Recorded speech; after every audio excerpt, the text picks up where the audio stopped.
Yay! Hi, everyone. Good morning, good afternoon. I don't know where everyone's at, but I'm loving seeing what all the cities that everyone is at right now. Technically, Ruby, it's not your first event because you came to the holiday party, so that was still an event. So thank you all so much for being with us. Little taste of some music, and we're gonna get back to more music later. I'm just so excited to have all of you here. Oh my God, we're almost at 100 people already. That's so exciting.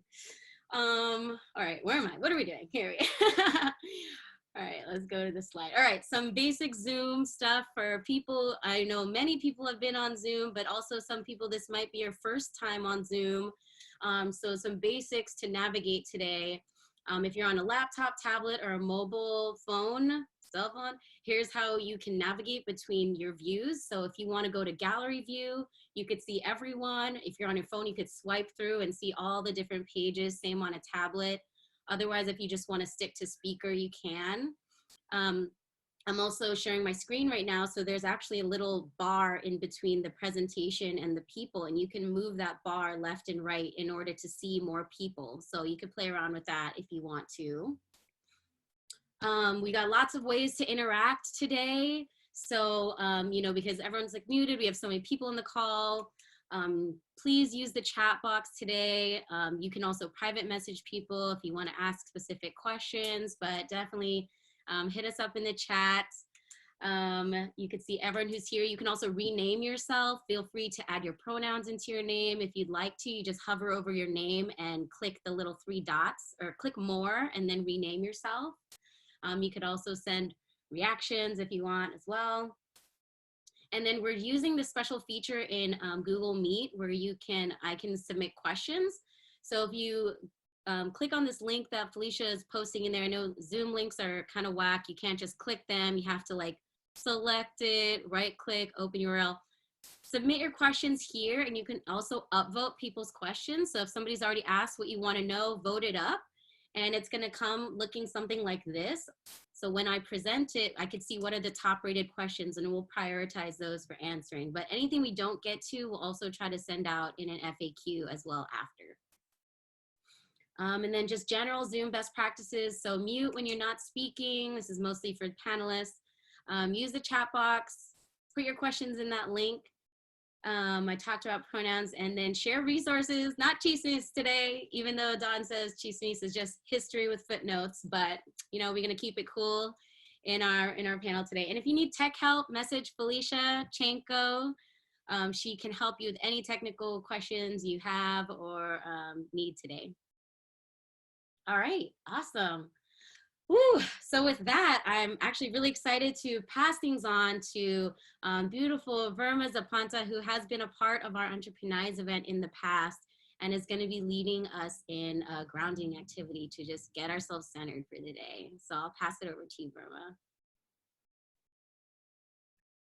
Verma. Thank you, Gina. Good morning, everyone. I can't seem to find my face on oh, there I am. Okay. I don't know why I need to look at myself talking. Maybe that makes me feel a little bit less anxious. Magandang umaga, mga kapwa. My name is Verma Zapanta. I'm the daughter of Teresa Soria Abalano, granddaughter of Luisa Cunoy Cacao, and great-great-granddaughter of Transfiguracion Capuyan Enriquez and Josefa Silao. I specifically acknowledge the matriarchs of my ancestral lineage in celebration of today's Pinayista gathering, and honor the womb energy that keeps me connected to them. And I invite you all to do the same. However, I feel that they've already have been with us since earlier this morning. I am located here in Yalamu, Ramaytush Ohlone territory, or San Francisco, California, and grew up in the Fillmore Western Addition neighborhood, historically known as the Harlem of the West. And I want to express my deepest gratitude to the Ohlone ancestors for allowing me and my loved ones to continue to thrive here on their land as displaced migrant settlers. Maraming salamat sa mga ninuno ng lupang ito. I've been tasked with the privilege to guide our grounding activity, and I'm grateful to the entire Pinayista community for trusting me with this responsibility. So everything today are offerings to you that will allow you to, you know, just find some like stillness and grounding during these uncertain times. So it's going to be a little bit of a guided meditation and offering of prayer today. So you can find yourself in a comfortable seated position, preferably sitting upright. You can either close your eyes or have a gentle gaze 45 degrees towards the floor, and just begin with noticing. Just notice your breath. And do you find it easy or difficult to be with your breath this morning? My sister JL Umipig, who's a fellow Pinayista, we've been talking about the sacredness of breath lately, especially in the time of COVID, where thousands of people are struggling to be with it. And so for this exercise, with your breath, I want you to breathe in through your nose and out your mouth. And with each exhale, feel your shoulders dropping further away from your ears. Feel your brows relaxing and your jaw relaxing, and just being tender with yourself. And if your body is being resistant to this, just try your best to just be with the breath and go at your own pace. For some support in your breath work, you can add a sound on your release. Remember, inhaling through the nose and an exhale.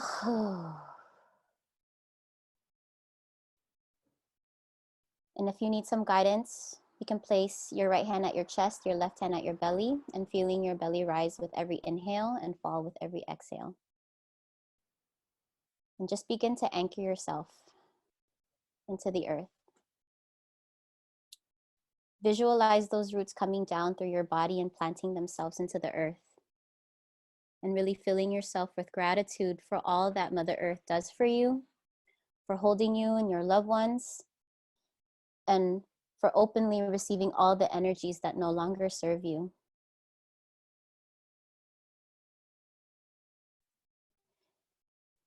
And now I want you to bring yourself back to yourself as a young Pinayista, a Pinayista who longed for a community like this, and the Pinayista who struggled to make sense of herself or her purpose. What did they look like? How is their heart? Go ahead and take a breath in and release.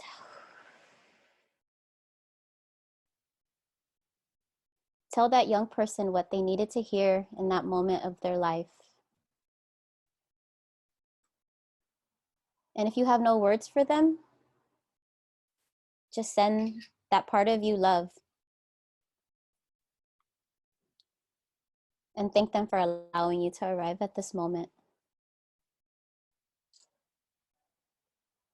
Now I want you to come back to this present moment and give gratitude for your body, for all that it does, and also for allowing you to arrive today. Filling yourself with gratitude for the resilience that flows through it, which was inherited from generations before you.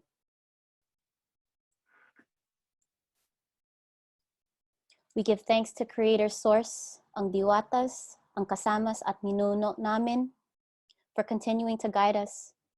Maraming salamat sa pagprotekta sa amin.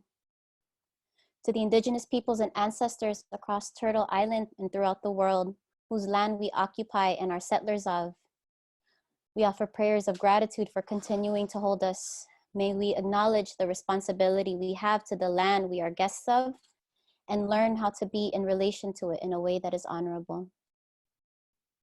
We lay prayers of healing and protection to our kapwa throughout the diaspora, who have been impacted by COVID-19, the healthcare workers, educators, organizers, healers, and circle keepers. We pray for those who are ill in recovery, struggling financially, and everyone who is working hard to find their grounding. And as we move into Mental Health Awareness Month, we hold deeply those who feel alone, who are suffering in silence. We pray for all people to find comfort in community and stability in this new life. May we continue to live in the present moment and practice gratitude for all the lessons presented to us. Salamat na marami. And when you're ready, you can go ahead and put some sensation back into your fingers, into your toes. With your hands gently to your heart, and we bow to all the elders and teachers before us. Maraming salamat. And I invite you to extend this grounding exercise by writing a love note to your younger self. I'm gonna put a link in the chat, and you can go ahead and write a love note to that younger self, and everyone will have access to that. Thank you. Thank you so much, Verma. Ooh, I got all the feels from that. This Sunday morning, for us at least, morning here in the Bay. I know we've got folks here globally, but thank you so much. Before we move on to our panel, because I know you're also going to be helping us with our roundtables later, I would love, Verma, just like if you could share like one, obviously like you've been doing a lot of centered work, but some other work that you've been doing to, stay sane through this quarantine and through COVID, if you want to share with the group. So outside of Hilot with Verma, I also work with the Filipino Mental Health Initiative of San Francisco. We do a lot of community events, advocacy work for mental health, specifically with our Filipinx American community. And with the shelter in place, that completely disrupted, our ability to hold space. And so we've had to get creative. We've moved everything virtually. So right now we have a collaboration with SOMCAN, another community organization in the south of Market or Soma Pilipinas. And we have practitioners hosting free wellness workshops. So right now we have joyful movement meditation with one of our sisters, Patricia Ong. We have a Twin Hearts meditation hosted by a nephew and auntie. And they share pranic healing exercises, and it's gonna go through June, and it's free. And May, we do a social media campaign called Usap Tayo, and usually we interview folks and they share their mental health journeys with us, but we can't film. And so this year we're focusing on the experiences of our young people in SFUSD who are in Filipino clubs from K through 12, and they're sharing their experiences of how shelter in place has completely flipped their world upside down. It's incredibly difficult for our seniors, right? Where they are not able to experience a normal graduation, their field grad, their senior breakfast, and even, our babies, they're struggling to find some normalcy. Yeah. So that's part of what we're trying to do, just holding space as best as we can. Yes, thank you so much. All right, let me share my screen again.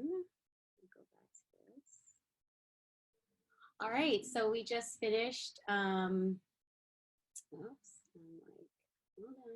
All right, so we just finished our grounding. So a little reminder of our schedule for today. So we've got a packed day. I'm really excited about all of it. And this is the most that we've had. I'm so excited. We have like sorry for all the folks who were in the waiting room. We had to re-upgrade our account to have more than 100, but we're all good now. So I'm gonna do a little intro about Pinayism. We'll get right into our panel, take a short break, and then go into our breakout sessions by Zoom room. So you don't need a separate link for that. Angel is behind the scenes right now, assigning everyone to your breakouts. So you're gonna be automatically taken there by the beauty of technology once we're ready. So you can just stay where you are, and we'll come back together and circle up and, you know, maybe share some few tidbits from our breakout sessions. And then we're just going to go right into our DJ party with Salty Sherilyn and eating brunch. Maybe you're eating now. It's totally fine. You do not need to wait until later. Do you? So just to give you a little background. So my name is Gina Rosales. I am the founder and director of Pinayista. We are a fiscally sponsored nonprofit project based here in San Francisco, but really focusing our programs on serving Pinays all over North America for now, until we, you know, can expand. But like time zone wise and things like that, that's kind of the area that we're serving. We were formerly known as Entrepreneurs Summit, and over the past 2 years, just really trying to explore and test programs and see what Pinays needed in their lives. And over those 2 years, we discovered that, you know, just entrepreneurship was a small piece of what we were doing and the vision of what we were doing. And so recently, when I say recently, I mean February, decided to change our name and went through a very intense, like fast branding change process. And it was hard, I'm not gonna lie. Like me letting go of that word and accepting a new one that was gonna be more inclusive of our community, but ended up being the perfect thing that we needed. I love you, Glenda, for sharing this, you know, text with me. Literally just we're texting and she was like, it's not a rebrand, it's a revolution. And, you know, truly, as we were, you know, putting together, brainstorming on Google Docs with our board, our mission vision, we knew that this was more than just about starting a business. What has been and always has been the goal of what we wanted to do was really liberation. And it's like liberation of ourselves and of our community so that we can really become agents of change of our own lives, to design our lives the way that we want, to serve community the way that we want, and have that freedom. So this is our new mission as Pinayista. I'm really excited about it. I hope y'all are too. I hope you feel called to this new mission. And I invite you to check out more on our website, pinayista.org, to read more about our vision and some of the programs. And Pinayista Roundtables is one of our first new programs we're launching. So this will be the first of many, and specific right now to coronavirus, because that's what we're all dealing with right now globally. And lots of things, a few things I just want to point out. We have a new page on our site, Get Involved. A lot of people ask, how can I get involved? Here's a list. So please check out this page. There are multiple ways you can get involved. We're a really small, lean crew team. It's like me and Des, shout out Desiree, who are like the team members. And of course, I loop in my Make It Mariko events team to help. We sponsor a lot of these events to help plan. But we'd love to have more of you get involved and contribute to all of our programs. And then of course we have our talks page. So please check our talks page. There are beautiful lightning talks from the 2018 summit, 2019 summit. Shout out so many of our lightning talk speakers who are on the call here today, and some of your panelists. I love watching these talks. I will just watch them on repeat sometimes because I just love hearing Pinays share stories like in the realness. So I hope you'll check that out too. All right, and so without further ado, we're gonna move into our roundtable panel. So we've got 5 panelists, and Verma, you know, doing our grounding, but will join us back for the discussions later, and representing a broad range. And so I'm gonna just let them introduce themselves instead of me. So I'm gonna stop sharing my screen real quick, and then I'm gonna ask all the panelists to just do a super quick intro of, you know, who are you? What's your hustle? And let's start with that. Let's start with that. Like your hustle. And actually, no, like one word of how you're feeling this morning already. So why don't we start with Nadia? All right. Hey, y'all. It's so good to be here. My heart is actually pounding from all the crying that I just had experienced. Thank you, Verma. That was so necessary and so needed. I was bawling. And I think one of the words that I'm coming through right now is awakened. So I just feel so awakened. I feel like I've been going through a huge slow awakening for the past 3 weeks, and it's fully there right now. So I am a leadership and negotiation coach, and I specifically work with women of color, primarily those in tech, but anyone else who is a good fit to do one-on-one or group coaching together.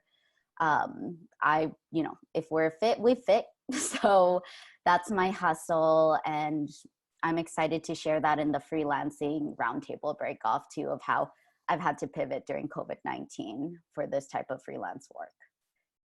Thank you. Yeah. Let's go to Kristen. Hi, I'm Kristen. Hustle is co-founder of Sarap, which is a food brand out here in San Francisco. Primarily, I'm working on the operations side, and then also run a private coaching practice specifically on business consulting. And similar to Nadia, working mostly with POCs, women, people who are actually trying to build businesses that align with the pace and of life that they want to live and their values, but bridging some of the stuff that I learned and got to do in the tech world and making that more accessible for people who don't want to live tech pace, but want to have that type of success. Oh, I love that. Tech pace. That's real. That's hella real. Let's go to Vicki. Good morning, family. My word for today is gratitude. So just feeling super grateful for this really strange and beautiful time that we are in right now. So I am the co-founder and executive director of an organization, a nonprofit called Soul Shop, and we do social and emotional learning, bully prevention work in elementary schools and middle schools. I'm also a speaker, author, leadership coach for nonprofit people. Grateful to be here. Yes, the ultimate multi-hustles, Vicki. I love it. Let's go to May, who's down in LA in her shop with us. Hello, I'm May from Native Soul. I'm the co-founder and creative director at Native Soul, and I'm thankful to be here. Thank you, Verma, for that amazing grounding opening for us. And what I got from that space was I'm just feeling really inspired right now, especially to connect with different women from all over. And yeah, Native Soul is a lifestyle shop located in Long Beach, indigenous Tongva territory. And we are a brick and mortar shop that sells handmade clothing and jewelry with the emphasis on sustainable, upcycled, and vintage pieces. And we also create a space for local and global artisans' work and a few other things, and we do workshops and gatherings here. I will probably share more about what we do at Native Soul and with our work in the breakout session. Okay, thank you for having me. Your store is so beautiful. I love it. And last but not least, we'll go to Arlene. Hey everyone, thank you Pinayista crew for inviting me. I'm so blessed to be here. I think a word that's coming up for me, especially since when Verma was doing the meditation, was home, and really having my hand over my heart and on my womb. And it really, grounded me into what it means to be at home, right? And I am Arlene Daus Magbual, if I didn't say that already. I work at San Francisco State University as the director for the Asian American and Pacific Islander Student Services. And I'm also the director of leadership for Pinay Educational Partnerships. I hold lots of hats, which I'll talk about in my session, but the hustle is like, being myself in different places. So now it's being myself in one. So it's good to see y'all. Thank you for having me. Thank you so much. And yes, shout out Pep. I want to also give a quick shout out to Allison, who's on the call, founder of Pinayism, which is a foundation of all of the programming we do with Pinayista.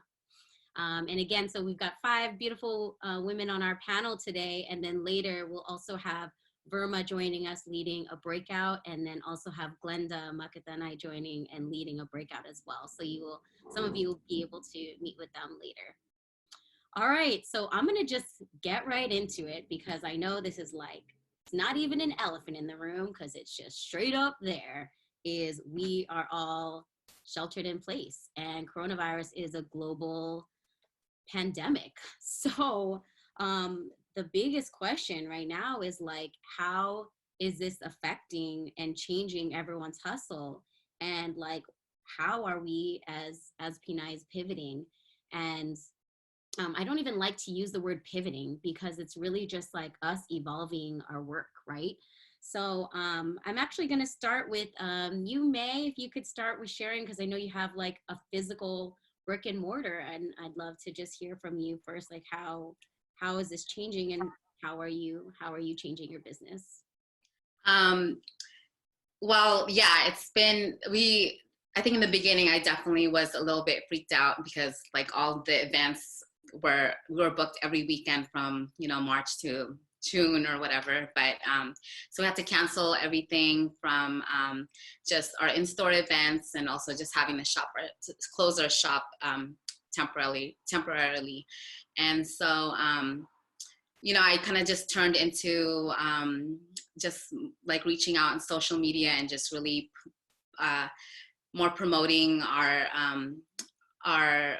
products on there, and also just asking for support from the community.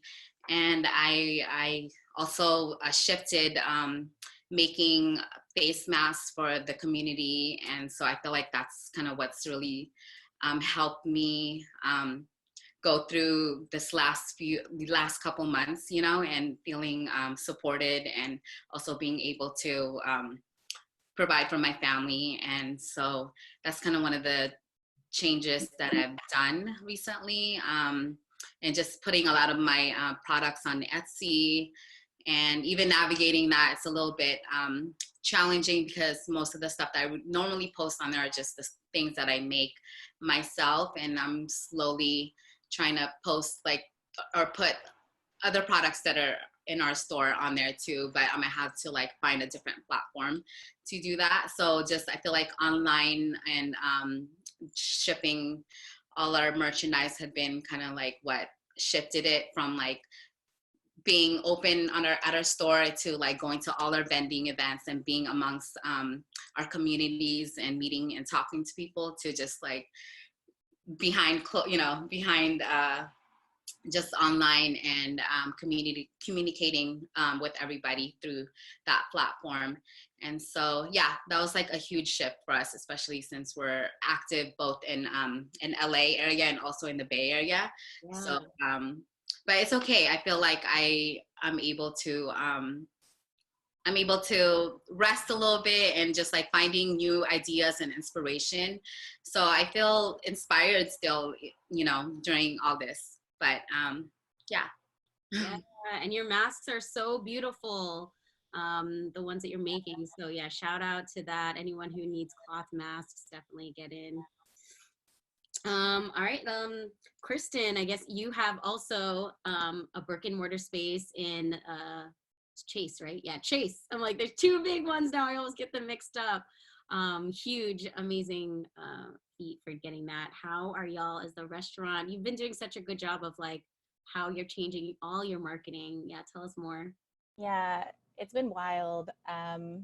We have 2 physical locations, a food truck and a location inside of the Chase Center. And then we had a really big catering piece of our business that we were really banking a lot on this year. We were participating in Off the Grid and doing a lot of corporate catering, which was cool, because primarily our business provides food that's inclusive of all types of eaters. So it was nice to see that with the changing tide of what the composition of workplaces looked like, we got to kind of be a part of that. So when COVID happened, basically all 3 income streams just turned off, and we had to quickly figure out what we were going to do next.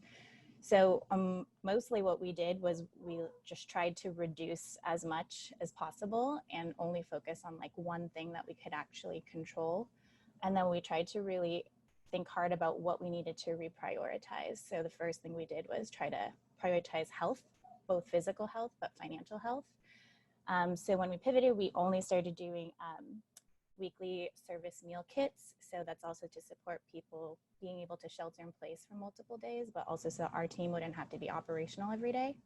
And we use that to kind of build space for us to figure out what we were going to do next. And then we really poured a lot of time into community. So we just knew like there was only going to be so much we could do on our own. So we reached out to a lot of the different food businesses locally and nonprofits to see how we could basically work together to stabilize. Yes. Work from home meal kits, so critical. I feel like a lot of people are either in the boat of like, I'm cooking every day, or like, I'm ordering food every day kind of jam. Yeah, well, because we were also noticing like, you know, shelter in place out here happens so fast. I think everybody in the Bay Area is mostly optimistic, and everybody was riding on the optimism of like, things are going to be okay. Shelter in place is maybe going to happen, maybe it won't happen. Even to the very last day, we had a friend's debut booked, and they had this like, big event. They had spent like tons of money on it, and we were just like refreshing our email every minute, like the night before, and then eventually we saw like, okay, you could see the guest count increasing and like what's going to be banned. So it was like first, or decreasing, I guess. It was like 300 people events, and then 20. I mean, Gina, you probably experienced this too, and we were like, the guest count only RSVP'd to like 60. Maybe we can just sneak through. But then everything just got canceled.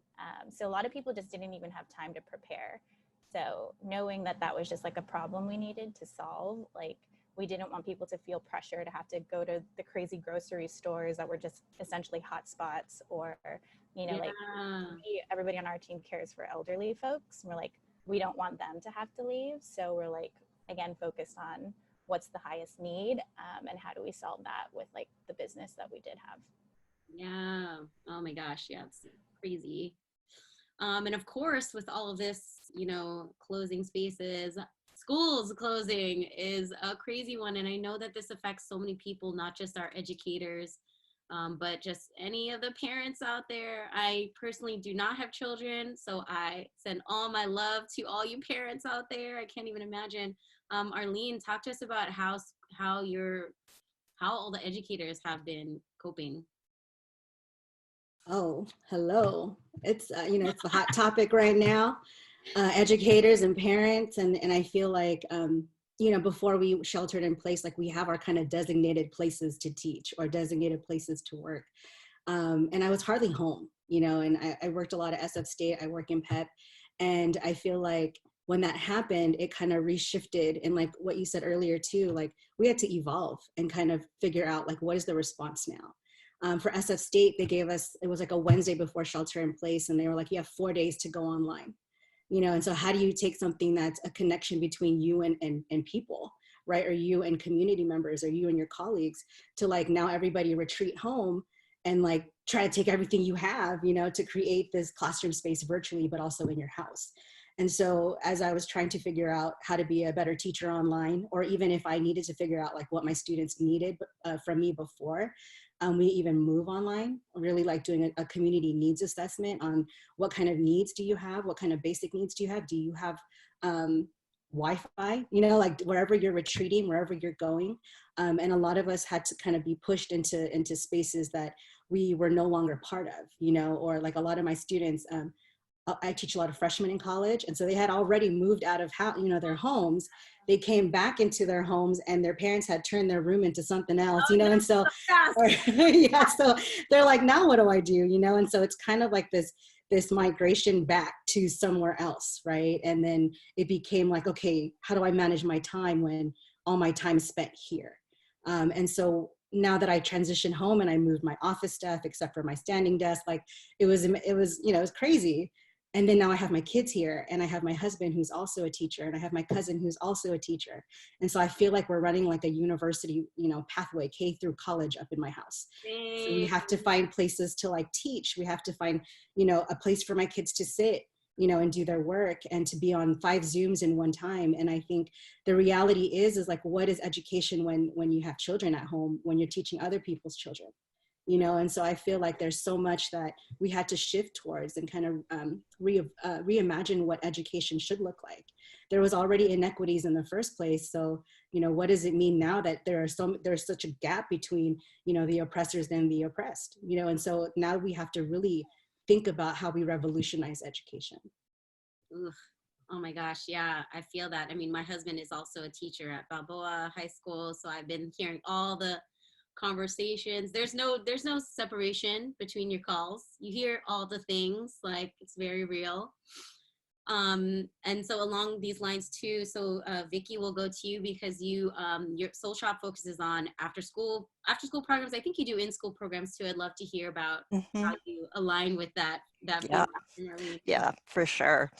Yeah, I was just reflecting on, across all of the work that everybody does here, right, there's something about leadership, right? And so when I think about who are we as leaders right now, right, and in the face of this, right, so I was just kind of chronologically tracking what's been happening. So on March 16th was the first kind of Monday that we sheltered in place.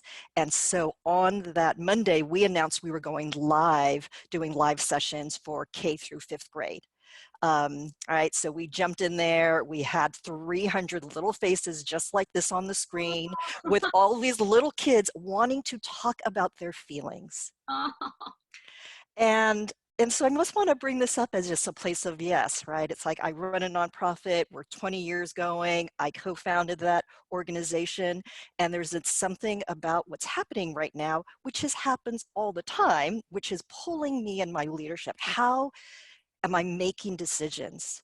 How do I make tough decisions to go from a team of 23 to a team of 17 to a team of 10 to now a team of 5? Mm. And every step of the way, tough decisions. And who do we have to be to make those decisions? And when we talk about, right, being able to stand in our power, stand in the lineage in which we come from, how can we come forward with that leadership and that power to make a clean and clear decision about, I have to lay you off. Yeah. Now I have to lay you off. And all of you right there, you got to get laid off. Yeah. And how do I stay in my vision and purpose and power of what I know I am here to do? And so as a nonprofit leader, as an executive director, that's the place I have to come back over and over and over again so that we can continue to serve the communities that we serve, which include, yes, schools, kids, principals, teachers, districts, our funders, donors, foundations. Yeah. Right? It's like I have to answer to all those folks. So just staying right here and right here with all of you, right? To remind me of who I am. Yes, I love that statement about, yeah, how do we stay true to our vision, like through a global pandemic? Like that is just like hurting us all. But then so many Pinay, hustlers out there have been there. It's just the Pinay in us too, that like those folks that you're laying off, you're also looking out for them. And like, how can I help you? How can I give you resources for how to apply for unemployment too? Like, so, because we care about our people so much too. So thanks for sharing that. And last but not least, like Nadia, your work with like working with women of color leaders, are you like being called even more so at this time? How are you doing? It's so interesting, just like listening to everybody right now. So I had the benefit, if you will, of I'd say 95% of my business is fully virtual and online. And I'm self-employed. I'm basically a solopreneur. I have one contracted worker who's my content manager, and we have been 100% virtual. I've never met her. She's in the East Coast. Love her to death. We've been working together almost a year. And it's just so interesting. So my husband got laid off from the very beginning of shelter in place since he was in the restaurant industry, and he's also an artist. And so I felt immense pressure going on at that same time. So my speaking gigs, like I was lining up some pretty great, Vicki actually helped me with like understanding how to charge corporate. So I had a few corporate speaking gigs lined up of basically a huge sum of money. It would have probably been, I'd say 10% of what my trajectory of what I wanted this year for my business to be. And those got canceled immediately. Just, they were supposed to be in March and May. And then right as soon as I closed them, which some of these were 1 to 5 months in the making, as soon as we signed an agreement, they just went away. So there was just like a huge sense of, oh wow, what's actually happening that I didn't quite feel because I'm not so much in real life events as much as I am just with my one-on-one work and my group work. But there's also a sense of panic within coaching where a lot of folks were coming through. I had huge steady leads coming through online, and so many people pulled out within the first 2 weeks of these new leads and folks who might have enrolled in one-on-one work together, because I do 6-month coaching programs. And for someone new, that could be a big commitment right now. I'm realizing like I had to really ask my market, what's going on? What's too big of a commitment? Because how could you commit to 6 months no matter how much you know this leadership work is important when you don't even know what yesterday, today, and tomorrow is? And it's like, what does that even mean right now? So what's really cool is a lot of my clients that are existing, I have been leaning on generosity and just, you know, I do 45-minute sessions. I've been doing longer, right? Because I'm just like, I love you all so much. Let me go over, let's support you. And a lot of my clients have renewed for another 6 months. So that's been really cool. I had folks who pulled out in the first 2 weeks of shelter in place that were like, you know what, it's not even about money investment, it's about time investment. I'm a mother of 2, and now I have 2 full-time jobs, and I do not have the time, even if it's 2 hours a month bi-weekly, to do coaching sessions together. To like, I have to teach this kid and do my full-time work in tech, which is already overwhelming and too much. So it's really about helping clients find the time to do this. And then with the massive layoffs going on, it was just feeling really hard. So what I did was just communicate a lot of resources around what to do if you get laid off, because honestly, so many of my clients in tech got laid off pre-pandemic. That's just the nature of tech. There's always reorgs, runway of cash flow runs out all the time, or mismanagement. You know, we saw what happened with WeWork, for instance. Like we just like, you notice the trends, and layoffs aren't anything new. But what I did was just repivot. I did a lot of market research. I'll talk about it in the roundtables a lot, but just decided to do my revamp and relaunch my Badass Woman of Color Negotiators group. That's just a 10-week. It's a very easy entryway to do work with me instead of focusing on marketing my one-on-one work, which it's cool because people still come through for one-on-one. And actually, I'm seeing a lot more folks who are laid off coming to me now that I think the dust has settled a little bit, where they're just like, I need to revamp my mind and clear it, and I can't do it by myself. So it's real. Like, it was kind of a waiting game. Like, hey, let me just keep speaking to the market to see what I need to message out there. And I trust that this will flow in. Yeah, it's so interesting because when things like this happen, you don't know what's going to come out at the other end of this. But then it's also, I feel like a lot of women see this as an opportunity to be like, let me rethink my life. You know, let me rethink stuff. So speaking of like, just like takeaways and navigating these challenges, like I'd love to hear a few folks talk about like what have been like one of the biggest piece of advice that you want to share. I know we're going to talk about specifics in the roundtables, but right now that could be applicable to like everyone. Kristen, maybe if I can have you answer this one, because I know you're doing work across various spectrums. Like, what are some of the biggest takeaways that you want to share with folks? Yeah, I think this kind of connects. I didn't do what my word of the day is, but like if I'm thinking about it right now, and what's been really guiding us through this whole experience is being really intentional about the pace at which you're working on anything in your life, yourself, the people you're taking care of, your business, all of it. I think like there were like 2 types of reactions we saw in ourselves and in our communities. One was like to just start doing and start trying to solve right away. That's like one way of coping and feeling like you have control over a situation. And there's nothing wrong with either reaction. It's just like there's 2 ways that I'm seeing it come out.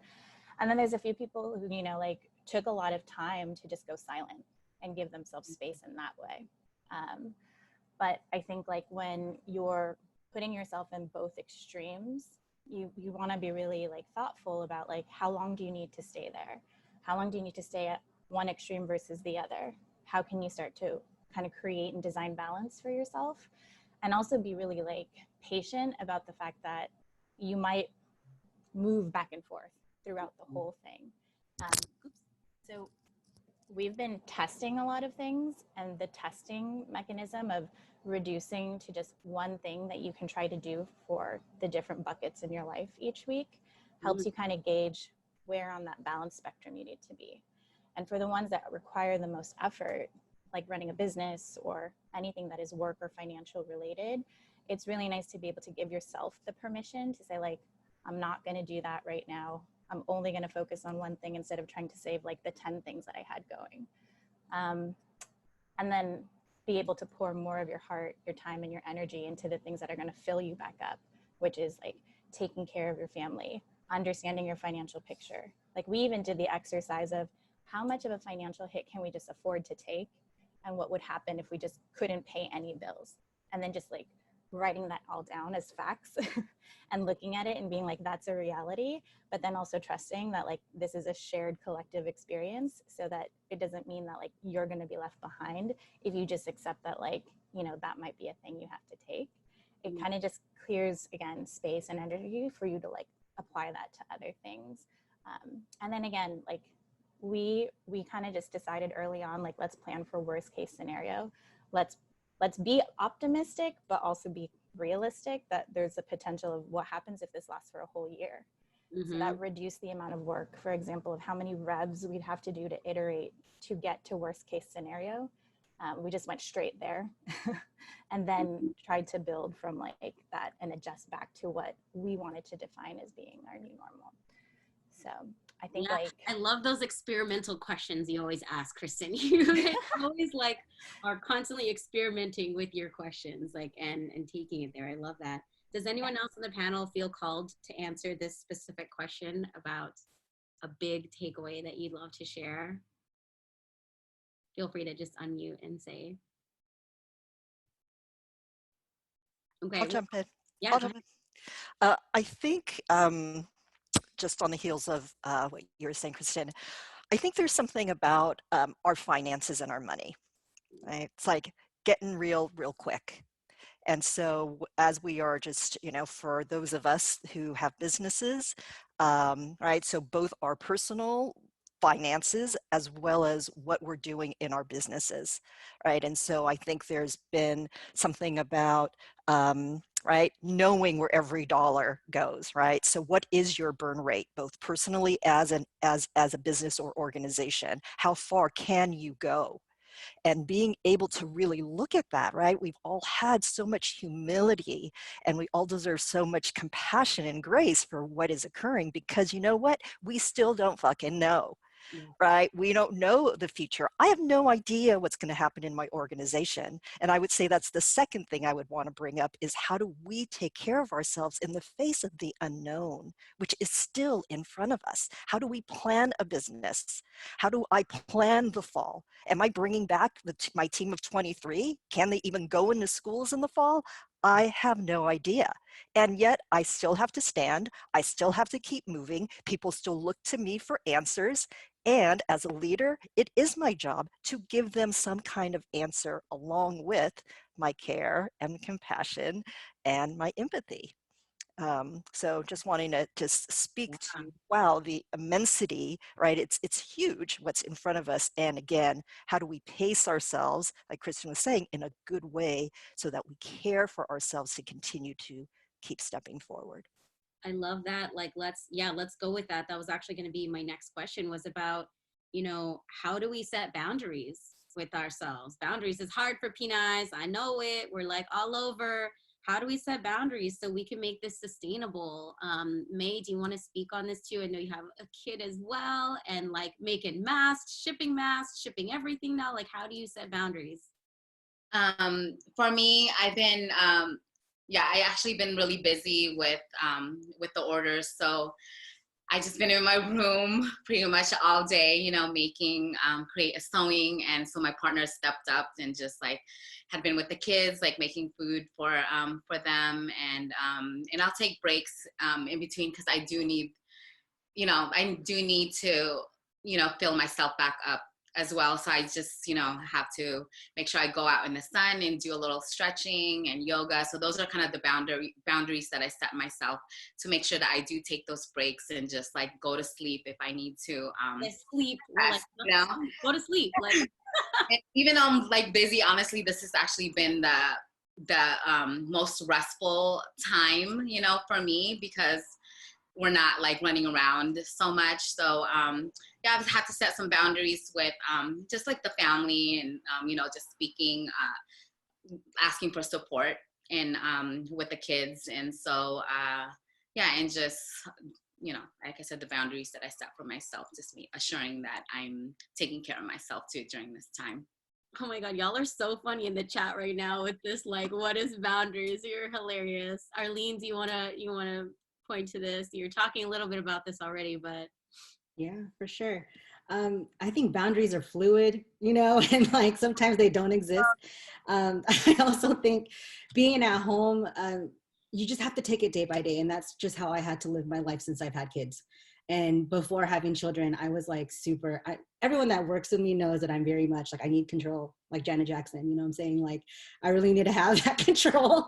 But then having children, it's like, ooh, okay, what's going to happen today? And as much as I can have like a birth plan or a calendar or a schedule, that shit gets thrown out the window sometimes. And I just have to figure out, okay, what do I need right now?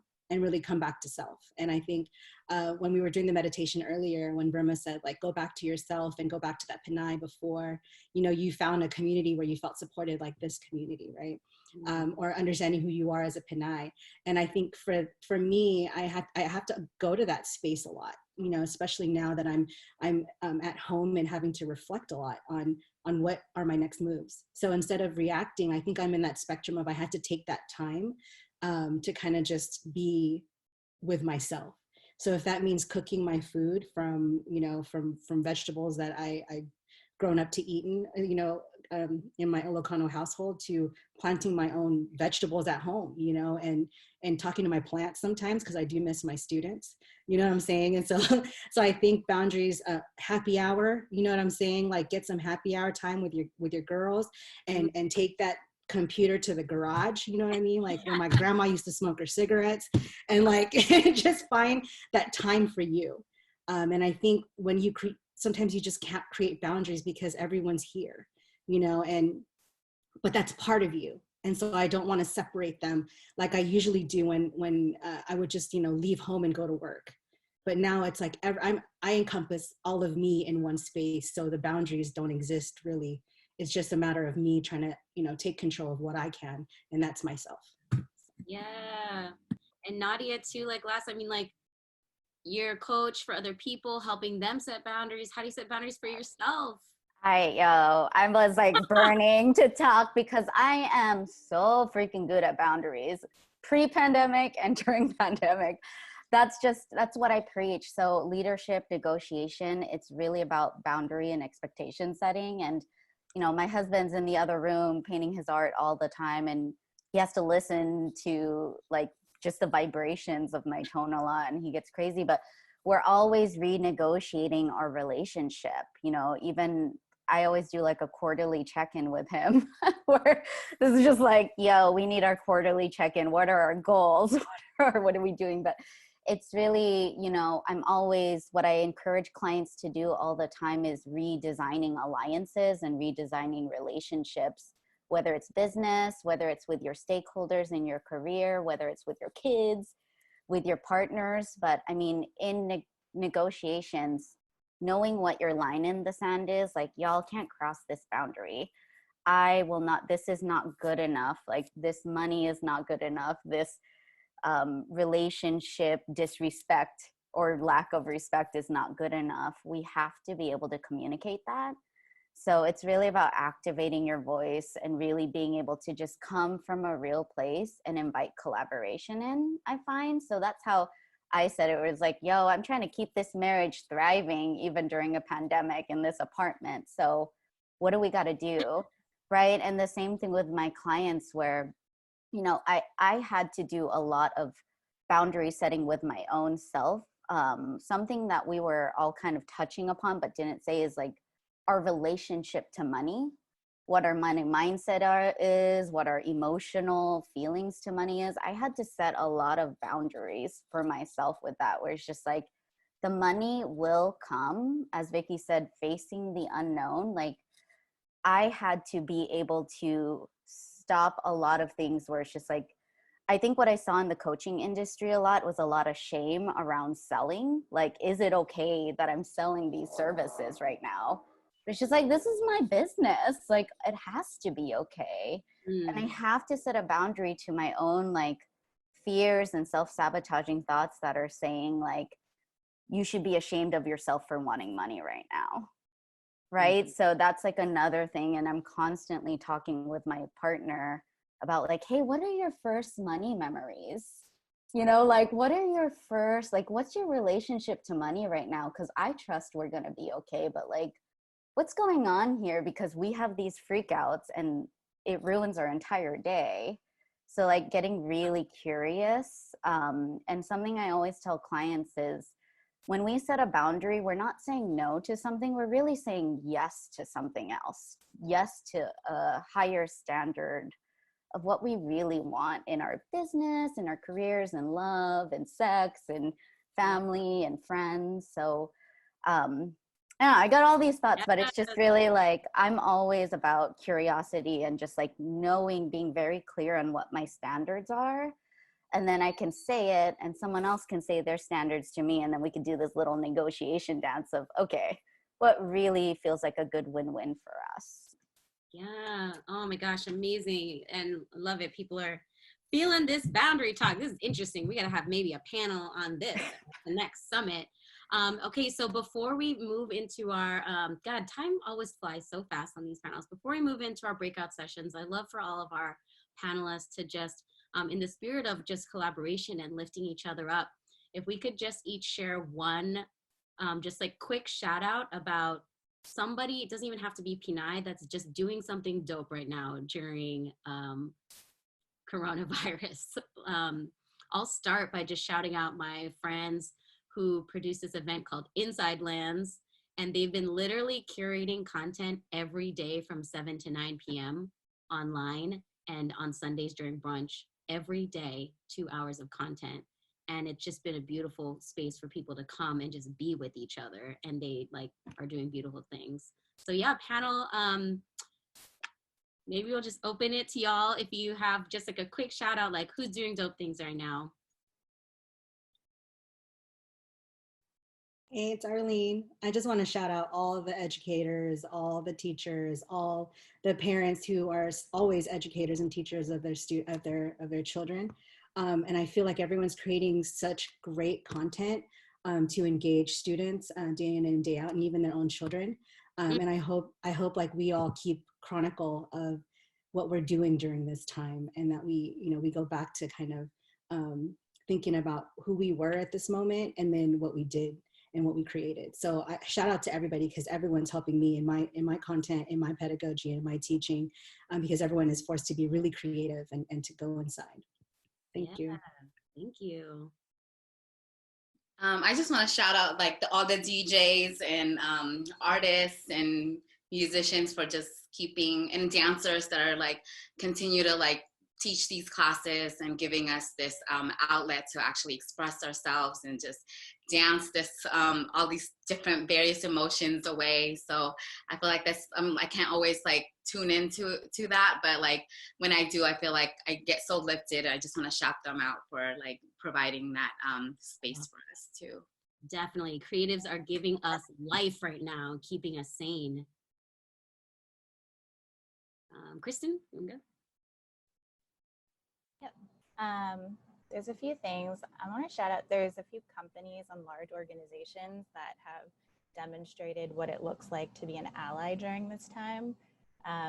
In particular, for example, Chase had reached out to all of the food vendors that they had worked with and just offered free marketing support, not trying to take credit for any of the things, just really trying to be there as a service. I feel like they're role modeling to other organizations that have capital and political power to do a thing. James Beard Foundation is another one. They've been amazing at just helping translate and decipher all of the government like information updates, program relief, all of it. Yeah.